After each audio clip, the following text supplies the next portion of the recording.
Back to my channel. இன்னைக்கு டீன்ஸுங்கிற ஒரு படத்தோட எக்ஸ்ப்ளனேஷன் தான் பார்க்க போகிறோம். டைம் வேஸ்ட் பண்ணாமல் நம்ம சீக்கிரம் கதைக்குள்ளே போகலாம்.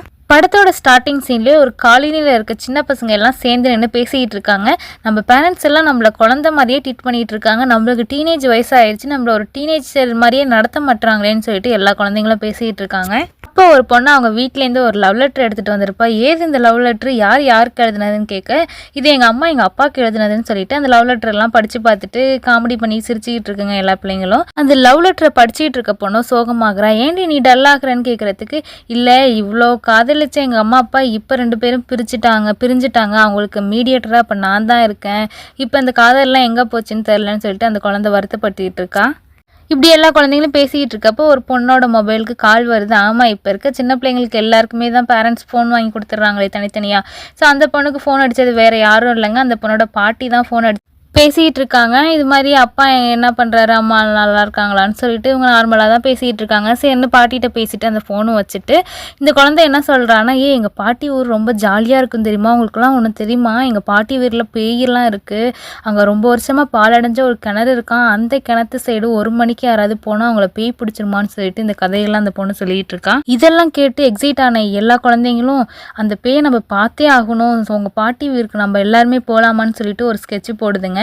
மண்டே நம்ம யாருக்குமே பிடிக்காதனால அன்றைக்கி எதுக்கு ஸ்கூலுக்கு போய்கிட்டு ஸ்கூலில் போய் அட்டண்டன்ஸை மட்டும் கொடுத்துட்டு அங்கேருந்து எஸ்கேப் ஆகி நம்ம இவளோட பாட்டி வீட்டுக்கு போயிட்டு சாயங்காலம் வீட்டுக்கு வந்துடலான்னு சொல்லிட்டு பிளான் பண்ணுதுங்க. அதே மாதிரி கிளாஸ் டீச்சரும் அந்த அட்டண்டன்ஸ் எடுத்துகிட்டு இருக்காங்க. அதுக்கப்புறம் கிளாஸ் டீச்சர் யாரு கூட ஃபோன் பண்ணி பேசிக்கிட்டு இருக்காங்க. அந்த நேரத்தில் இவங்க எல்லாரும் ஒருத்தராக போய் ரெஸ்ட் ரூம் போகணுன்னு கேட்க, எல்லோரும் ரெஸ்ட் ரூம் பேக்கோட ட்ரெஸ் எல்லாம் மாற்றிக்கிட்டு காம்பவுண்ட் வழியாக எகிரி குதிச்சு ஒரு பஸ் ஏறி ஊருக்கு போயிட்டுருக்காங்க. இவங்க கெட்ட நேரமாக என்னன்னு தெரிலங்க, அந்த ஊர் சைடு ஏதோ ஒரு ஆவண கொலை நடந்திருக்குன்னு சொல்லிட்டு அதை எதிர்த்து எல்லாரும் மறியல் பண்ணிட்டு இருக்காங்க. அதனால பஸ் இதுக்கு மேலே போகாதுன்னு சொல்ல குழந்தைங்களும் அந்த சைட்லேருந்து இறங்கி ஒரு ஆட்டோ பிடிச்சி போகலான்னு பார்த்தா அந்த ஆட்டோக்கார் என்ன சொல்கிறாருன்னு பார்த்தீங்கன்னா, அந்த சைடு மறியல் நடக்குதுப்பா போவாதுன்னு சொல்ல இந்த குழந்தைங்களுக்கும் என்ன பண்ணுறதுன்னு தெரில. சரி இன்னும் கூகுள் மேப்பை பார்த்து நம்ம நடந்தே போயிடலான்னு சொல்லிட்டு ஏதோ ஒரு காட்டு பக்கத்து இதுங்க பாட்டுக்கு நடந்து போயிட்டுருக்குங்க. மொத்தம் 12 பேர், இல்லைங்க 12 இல்லை 13. ஏன்னு பார்த்தீங்கன்னா இவங்க ஸ்கூலை விட்டு எகிரி குதிச்சு வந்தப்போ ஒரு பையன் தனியாக நிற்பான். அவனை யாருக்குமே பிடிக்காது, இருந்தாலும் நம்ம பேக்கெல்லாம் தூக்கிட்டு வர யூஸ் ஆகட்டும்னு சொல்லிட்டு கடைசி நேரத்தில் அந்த பையனையும் சேர்த்து இப்போ 13 பேராக வந்திருப்பாங்க. ஸோ குழந்தைங்களாம் ரொம்ப நேரமாக காணுன்னொன்னே பேரண்ட்ஸ்க்கு இன்ஃபர்மேஷன் போயிடுது. வந்த பேரண்ட்ஸ் எல்லாருமே பிரின்ஸிபலை போட்டு டார்ச்சர் பண்ணுறாங்க. எப்படி உங்களை நம்பி தானே குழந்தைங்களை விட்டுட்டு போனால் இப்போ காணுன்னு சொல்கிறீங்கன்னு சொல்லிட்டு அங்கே பெரிய பிரச்சனையே நடந்துகிட்டு இருக்கு. இங்கே கூகுள் மேப்பை பார்த்து போகலான்னு சொன்ன வந்த குழந்தைங்கள ஒரு 2 நாய் துரத்த ஆரம்பிச்சிருது. அவங்க டிஃபன் பாக்ஸில் யாரோ நான்வெஜ் கொண்டு வந்திருப்பாங்க போல், அதை நோப்பம் பிடிச்சிட்டே துரத்திட்டு வரவும் இந்த குழந்தைங்கெல்லாம் ஒரு இரும்பு கேட்டு இருக்குது, இதை எகிரி குதிச்சு உள்ளே போயிட்டா நாயால் வர முடியாதுன்னு சொல்லிட்டு 13 பேரும் ஏறி உள்ளே குதிச்சிடுறாங்க. அதில் ஒருத்தனோட ஷூ மட்டும் கலந்து விழுந்துருது. அங்கே போனால் ஒரு பெரிய ஆலமரத்தடியில் ஒரு சாமி கோயில் இருக்குது. அந்த ஆலமரத்தடியில் எல்லாரும் உட்காந்து சாப்பிடுவோன்னு சொல்லி சாப்பிட்டுக்கிட்டு இருக்கப்ப அங்கே ஒரு அரசியல்வாதியோட பையன் இருக்கான். அவன் என்ன சொல்கிறான்னு பார்த்தீங்கன்னா, நம்ம ஃபஸ்ட்டு 12 பேர் வர மாதிரி தான் பிளானு, இவன் சேர்ந்தனால தான் இப்போ 13 ஆயிடுச்சு, 13ங்கிறது ராசியான நம்பரே கிடையாது, அதனால தான் நம்ம வந்ததுலேருந்து தடங்கள் நடக்குதுன்னு சொல்கிறான்.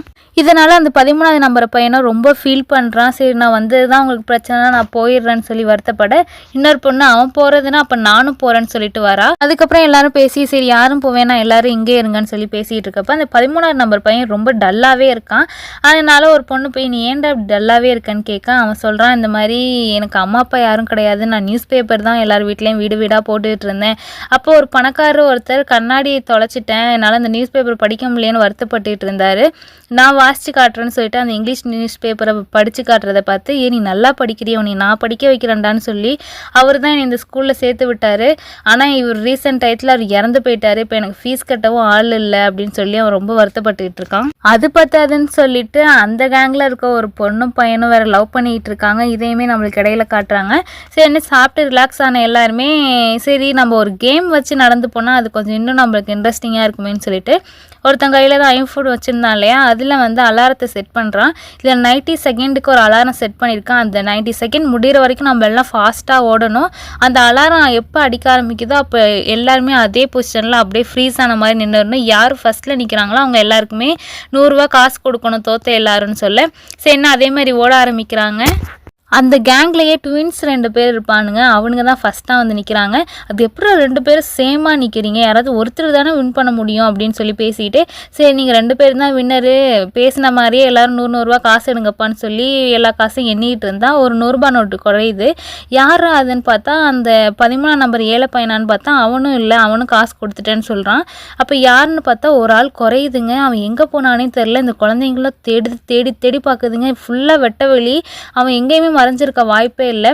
சரி நம்ம வந்த இடத்துக்கே மறுபடியும் போகலான்னு பார்த்தா அங்கே இருந்த ஆலமரத்தையே காணும். அவ்வளோ பெரிய மரம் எப்படிரா காணாமல் போயிருக்குன்னு சொல்லிட்டு இந்த குழந்தைங்களாம் பயப்பட ஆரம்பிக்குதுங்க. எங்கெங்கேயோ தேடி பார்க்குறாங்க, எங்கேயுமே ஆளை காணோம். அப்போ தாங்க தூரத்தில் ஒரு இடத்துல ஆள் நிற்கிற மாதிரி தெரியும். சரின்னு அங்கே போய் பார்த்தா அது சுடுகாடு. இருந்தாலும் பரவாயில்ல, அவர்கிட்ட ஹெல்ப் கேட்கலான்னு சொல்லிட்டு போய் ஹெல்ப் கேட்டால் அது வேறு யாரும் இல்லைங்க, யோகி பாபு தான். அவர்கிட்ட வந்து இந்த மாதிரி உங்கள் பேர் என்னன்னு கேட்க அவர் பேரை கூட சொல்லாமல் நானே நடப்பணமான்னு அலைஞ்சிக்கிட்டு இருக்கேன், நீங்கள் ஏப்பான்னு சொல்ல நடப்பணமா அப்போ யோகி பாபு பேயான்னு சொல்லிட்டு இந்த குழந்தைங்களாம் விரண்டு ஓடுது. அவர் சும்மா காமெடியாக தான் சொல்லியிருப்பார், என்ன இந்த பிள்ளைங்க இப்படி நம்மளை பார்த்து பேய் மாதிரி பயந்து ஓடுதேன்னு சொல்லிட்டு அவரோட ஒய்ஃபுக்கு சமாதிக்கு மாலை போட வந்தவர் சாமி கும்பிட்டுட்டு போயிடுறாரு. அடுத்து இந்த குழந்தைங்களாம் ஓடி ஓடி ரொம்ப டயர்டாகிடுதுங்க. இங்கே கொண்டு வந்த வாட்டர் பாட்டிலில் இருந்த தண்ணியும் தீந்துருது. அதனால் ஒரு இடத்துல கையால் போட்டு தோண்டிக்கிட்டே இருக்காங்க. அங்கே ஒரு ஊற்று தண்ணி உருவாகுது. அப்புறம் அந்த தண்ணியை வடிகட்டி எல்லாம் குடிச்சிக்கிட்டு இருக்காங்க. இப்படியே போயிட்டு இருக்கும்போது ஒவ்வொருத்தராக காணாமல் போயிட்டே இருக்காங்க. இந்த குழந்தைங்களுக்கும் ஒன்றும் புரியலை, இது ஒரு பேய் இருக்க இடம் போல், அதனால தான் ஒவ்வொருத்தராக காணா போயிட்டுருக்கோம் அப்படின்னு சொல்லிட்டு இருக்கு. பயந்து ஓடிட்டு இருக்குங்க குழந்தைங்க எல்லாம் ஒரு பொண்ணோட பாட்டி வீட்டுக்கு போகிறதுக்காக தானே இது மாதிரி வந்ததுங்க. அந்த பாட்டிக்கும் ஃபோன் பண்ணி சொல்லியிருப்பாங்க, இந்த மாதிரி நாங்கள் 12 பேர் வரோன்னு சொல்லிட்டு. அந்த பாட்டி என்னோட குழந்தைங்க வரேன்னு சொன்னாங்க, இன்னும் ஆளையே காணுமேன்னு சொல்லிட்டு அதே ஊரில் இருக்க ஒரு பூசாரி அம்மாட்ட போய் மை போட்டு பார்க்க சொல்கிறாங்க, இங்கே குழந்தைங்களாம் எங்கே வந்துகிட்டு இருக்காங்கன்னு சொல்லிட்டு. அது மட்டும் இல்லாமல் இந்த குழந்தைங்க கேங்லேயே 2 பேர் லவ் பண்ணிகிட்டு இருந்தாங்கன்னு சொன்னேன் இல்லையா, அதில் அந்த பொண்ணு காணாமல் போயிடுறா. என்னடா இது ஒவ்வொருத்தராக காணாமல் போயிட்டே இருக்காங்களேன்னு சொல்லிட்டு பயப்படுறாங்க. சுற்றி யாரும் ஆள் இருக்க மாதிரியும் தெரியல, எப்படி திடீர்னு மாயமாவாங்கன்னு சொல்லிட்டு இந்த பிள்ளைங்களாம் பயப்படுதுங்க. காணாமல் போன இவங்களோட ஃப்ரெண்ட்ஸோட நேம்லாம் சொல்லி கூப்பிட்டுக்கிட்டே தேடிக்கிட்டு இருக்கும்போது ஒரு மலைப்பாம்பு எதையோ ஒன்று பெருசாக முழுங்கிட்டு நகர முடியாமல் படுத்து கிடக்கு. ஒருவேளை நம்ம ஃப்ரெண்ட்ஸ் இந்த மலைப்பாம்பு தான் முழுங்கிருக்குமோன்னு சொல்லிட்டு அங்கே இருந்த கண்ணாடி கிளாஸ் எடுத்து அந்த மலைப்பாம்பை கொன்று அதோட வயிற்றை கிழிச்சு உள்ளே என்ன இருக்குன்னு பார்த்தா அவங்க நினச்ச மாதிரி எதுவும் இல்லைங்க, அது ஒரு ஆட்டுக்குட்டியை தான் முழுங்கிருக்கு. பத்தாயிரத்துக்கு அந்த ஆட்டுக்குட்டி கன்சீவாக இருந்திருக்கும் போல் அது வயிற்றில் ஒரு குட்டி இருக்குன்னு சொல்லிட்டு அதை பார்த்தா ஆடு இறந்துருச்சு, ஆனால் வயிற்றில் இருக்க குட்டி உயிரோட தான் இருக்குது. சரின்னு அந்த குட்டியை காப்பாற்றி கையில் வச்சுருந்தா என்னன்னு தெரிலங்க, அமானுஷ்யமாக அங்கே இடத்துல மேய்ஞ்ச ஆடு மாடு பறவைகள் எல்லாம் இவங்களை சுற்றி ஒரு இடத்துல ரவுண்டு போடுது. இதை பார்த்து அந்த குழந்தைங்களும் பயந்துருந்துங்க.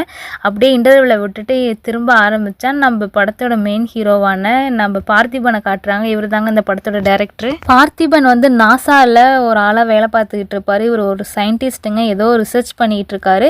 இவரோட சிஸ்டத்தில் ஏதோ ஒரு வேவ் காட்டவுமே இவருக்கு ஏதோ ஒன்று தெரியுது. இவரும் ரொம்ப சந்தோஷப்படுறாரு. உடனே பைக் எடுத்துகிட்டு கிளம்பி வராரு. இவர் எங்கே வந்துட்டு இருக்காருன்னு பார்த்தீங்கன்னா இந்த குழந்தைங்க ஒரு காட்டில் சிக்கி தவிச்சிக்கிட்டு இருக்குங்க இல்லையா, அந்த இடத்துக்கு தான் வராரு. அப்போ இந்த குழந்தைங்களாம் என்னடா ஒவ்வொருத்தராக காணாமல் போயிட்டே இருக்காங்களேன்னு சொல்லிட்டு இனிமேல் யாரும் ஒருத்தரை விட்டு ஒருத்தர் பிரியக்கூடாதுன்னு சொல்லிட்டு எல்லாருமே சேமாக கையை பிடிச்சிட்டு சேர்ந்து தான் நடக்கணும்னு சொல்லி பேசிக்கிறாங்க. இங்கே ஸ்கூலில் பிரச்சனை மேலே பிரச்சனை நடந்துகிட்டு இருக்கு. அந்த கிளாஸ் டீச்சரை வேற வேலையை விட்டு தூக்கிடுறாங்க. பத்தாத்துக்கு போலீஸ் கம்ப்ளைண்ட்டும் கொடுத்துட்றாங்க. வந்த போலீஸ் ஆஃபீஸர் சிசிடிவி ஃபுட்டேஜ்லாம் பார்க்குறாங்க. பார்த்தா குழந்தைங்க காம்பவுண்ட் வழியாக எஸ்கேப் ஆகி போயிருக்கிறது தெரியுது. ஆனால் எங்கே போயிருக்காங்கன்னு உங்களால் கண்டுபிடிக்க முடியல. அப்போ தாங்க இந்த பாட்டி அம்மா அந்த குழந்தையோட பேரண்ட்ஸ்க்கு ஃபோன் அடித்து இந்த மாதிரி பேத்தியும் ஃப்ரெண்ட்ஸும் வீட்டுக்கு வரேன்னு சொன்னாங்க, இன்னும் ஆளையே காணுமேன்னு சொல்ல அதுக்கப்புறமா தான் போலீஸ்க்கும் தெரியுது அந்த ஊருக்கு போகிறதுக்காக தான் அந்த குழந்தைங்களாம் கிளம்பியிருக்குங்கன்னு சொல்லிட்டு. இப்போ ஒவ்வொருத்தராக குரூப்பில் காணா போயிட்டே இருக்கனால குழந்தைங்க எல்லாம் கையை பிடிச்சிட்டு சேர்ந்து ஓட ஆரம்பிக்குதுங்க. அப்போ யதார்த்தமாக திரும்பி பார்க்கும்போது சேர்ந்து ஓடி வந்துக்கிட்டே இருந்த ஒருத்தவன் அப்படியே சின்னதாகி ஒரு மிஷினில் அப்படியே தானாகவே நகர்ந்து போகிறான். என்னடா இது நம்ம கண்ணு மொழியே நம்ம ஃப்ரெண்டு சின்னதாகி எங்கேயோ நகர்ந்து போகுதே ஒரு வண்டியிலன்னு சொல்லி அந்த வண்டியை ஃபாலோ பண்ணிக்கிட்டே போனால் இவங்க காணாமல் போன மொத்த ஃப்ரெண்ட்ஸும் சின்னதாகி ஒரு மிஷினில் தாங்க போயிட்டுருக்காங்க. பத்தாயிரத்துக்கு இவங்க ஒரு ஆலமரத்தை காணும்னு சொன்னாங்க பார்த்தீங்களா, அந்த மரம் கூட சின்னதாகி ஒரு வண்டியில் தான் போயிட்டுருக்கு. அது வேறு எதுவும் கிடையாதுங்க, ஏலியன் தான். இதை பார்த்திபன் தான் ரிசர்ச் பண்ணி வந்துகிட்டு இருக்காரு. இந்த குழந்தைங்கள பார்த்துட்டு என்னன்னு கேட்க இந்த மாதிரி எங்கள் ஃப்ரெண்ட்ஸ் எல்லாம் காணும், அவங்களாம் சின்னதாகி இந்த மாதிரி வண்டியில் போயிட்டு இருக்காங்கன்னு சொல்ல அவர் ஒன்றும் இல்லை, ஏலியன் நம்ம ஊருக்கு வந்திருக்கு, அதோட பேஸ்ஷிப்புக்கு தான் இவங்க எல்லாத்தையும் சின்னதாக்கி அது ரிசர்ச்சுக்காக எடுத்துகிட்டு போகுது. நம்ம எப்படி நம்ம ஊருக்கு ஏலியன் வந்தால் அதை ரிசர்ச் பண்ணுறதுக்காக எடுத்து அடைச்சி வைப்போம், அது மாதிரி அது உலகத்துக்கு எடுத்துகிட்டு போகிறதுக்காக இந்த மாதிரி பண்ணி வைக்கிது. நீங்கள் ஒன்றும் கவலைப்படாதீங்க, உங்கள் ஃப்ரெண்ட்ஸை நான் காப்பாற்றுறேன்னு சொல்கிறாரு. பார்த்திபனா அவர் கொண்டு வந்த மிஷின் மூலியமாக ஏலியன் கிட்ட கம்யூனிகேட் பண்ணுறாரு. அது அவங்க எல்லாரையுமே விட்டு நான் வேணா உனக்காக ரிசர்ச்க்கு உள்ளே வரேன்னு சொல்ல இவர் உள்ளே போனால் இவரை ஸ்கேன் பண்ணி பார்த்துட்டு ரொம்ப வயசாகிடுச்சின்னு ரிஜெக்ட் பண்ணிடுது.